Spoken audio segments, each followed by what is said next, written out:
Hey, and welcome back to the channel. So we have a new build inside the shop that we're currently working on, and it's a 2024 Polaris Adventure 5. We bought this machine just a week ago, and the reason why I bought this over just getting the North Star or the XP version was because I got a really good deal on this because it was a brand new leftover and they basically just wanted it off of their lot. So we struck out and walked away with this for pennies on the dollar. One thing that I had wanted is I wanted to get rid of the back adventure cap. I really didn't care for the cap, and with this being just the ultimate version, it didn't have the windows or anything in it. So it would have been pretty expensive to go and buy the Polaris factory windows and everything else, but I didn't want that. I want the North Star XP look. So what I did was I decided to try to convert this on my own with all Polaris parts that I could buy off the shelf from Polaris and be able to do this. Guess what? We were successful. So now we basically have an Adventure 5 Ultimate with the XP glass back window and everything else that's in it. I'm going to go ahead and explain the process of how we did it. We had to buy the window, which the window comes with the glass window and this plastic window here. And then you'll have to buy the end cap piece here. It's called the upper cap. And then you'll have to buy the lower panel. I believe all in all, it was less than $900. And there is plastic trimming that has to be done.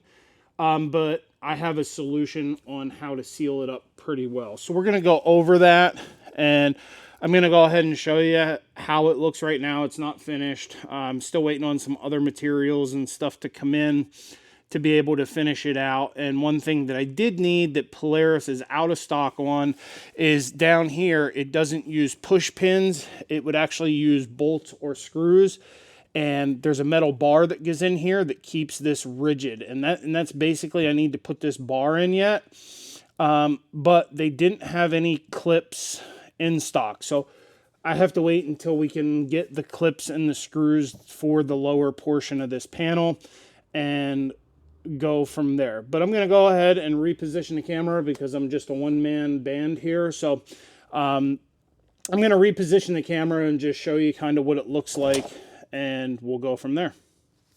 And as you can see, we did use the factory panel. We do have the factory lower panel in here. And one thing that I do like about doing the conversion the way that I did it is it actually gives you about 10 to 12 inches extra bed space. Now, I know that that's not a lot, but, having that extra 10 inches, I mean, I can put two small pack outs sideways back here that other people can't fit in their machines, because we do have a DRT headache rack coming for it and the spare tire carrier. And I just thought it was really nice to be able to have the little bit of extra room up here, because you can buy the bedpan for this to do what you need to do, but then it doesn't have the access cut out in the floor to access the top of the engine. And I wanted to keep that, to be able to access that there. So we had to, on this panel here, we had to trim 3 inches off of the bottom of the panel. And we actually had to trim the sides down on this panel. And we just used a pneumatic air saw, cut that down, and it fits in there pretty good. What I'm going to do here to seal up the little, here to give it a little bit of rigidness here, on Amazon, I'm going to buy some plastic L channel and put on here, and then just drill it and just use push pins. So if I ever do want to take it off or take this lower panel off to fold the seats down because I want to haul something in here, I can just pop out these pins and pull this lower panel out and still be able to fold the seats down and have, 6 feet of cargo space in the back of the buggy to, go out and run it. Now, again, we only trail ride. I don't street legal our machines. We don't drive them on the streets. So for our use, it's just going to be for, in the woods and West Virginia, Tennessee, and stuff like that. But I just like the fit and finish of the back window, and that's why I went there. So I'll reposition the camera again and show you what the inside looks like and what it looks like with the seat up. Now again, I still have to put this metal bar across here that actually makes this really rigid, and explain how I'm going to fasten it on the inside. So inside the machine here, this panel will actually overlap this panel here. So you actually have to cut this panel along the side here because this panel has a raised piece that would actually clip to the 2 push pins over here. So what I did was I just cut this panel up and around, and the panel fits really nice the way that I want it. I did have to trim about 3 inches off of the bottom of this panel. Now again, you may not have had to if you want to do it the other way, but I didn't want to cut the bed. So I'd rather cut this panel here, and then I'm actually going to take push pins and push pin this to the bed mat that's in the back of the machine, and that'll help seal this. And then I'm just going to use some weatherization tape along the bottom to give me a seal along the bottom.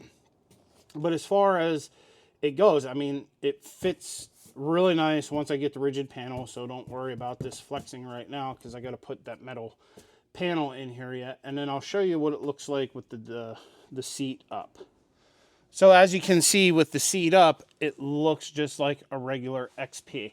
And there's plenty of room between this lower glass and the bracket that I have to put in here that it's not going to be pushing on, you know, from the back seat onto that panel or anything else the way that it's designed. So this is the start of our build. We just went and put an enclosure on it. We put the glass windshield in it, the wheels, tires, the factory fender flares, and I think that's pretty much it for right now. And then we're waiting on our front bumper, rear bumper, and all the other stuff to finish it out. But I just wanted to do a quick video to show that if you do have one of these and you do want to go ahead and do what I did because you don't like necessarily the back cap or you just want to get rid of it, I think I have less than $800 in the back window panel, everything that I've gotten so far. The only thing that I don't have is the clips that I need, but you know, it is what it is at this point in time until I can get those clips. But yeah, I hope that helps anybody that wants to try to do this conversion. It's pretty simple. Air saw and push pins and some 3M blue tape to mark off your plastics, to cut your plastics. And yeah, cutting plastic sucks. Sometimes whenever you're cutting it, it melts a little bit as you're cutting it, so forth and so on. So you will have to, you know, clean it up a little bit with a razor blade and kind of make it look really nice and stuff. But other than that, I mean, you really can't tell otherwise, other than whenever the seat's folded down, that it was a conversion. So if you have any questions, you can reach out to us on Facebook at Crawlworks Power Sports. You can go to our webpage at crawlworks.net. Send us a message. We'll get more detailed pictures. If you have questions, we'll help you out. Part numbers and stuff like that. So until the next time, guys, hope you liked the video. Please like, subscribe, and share.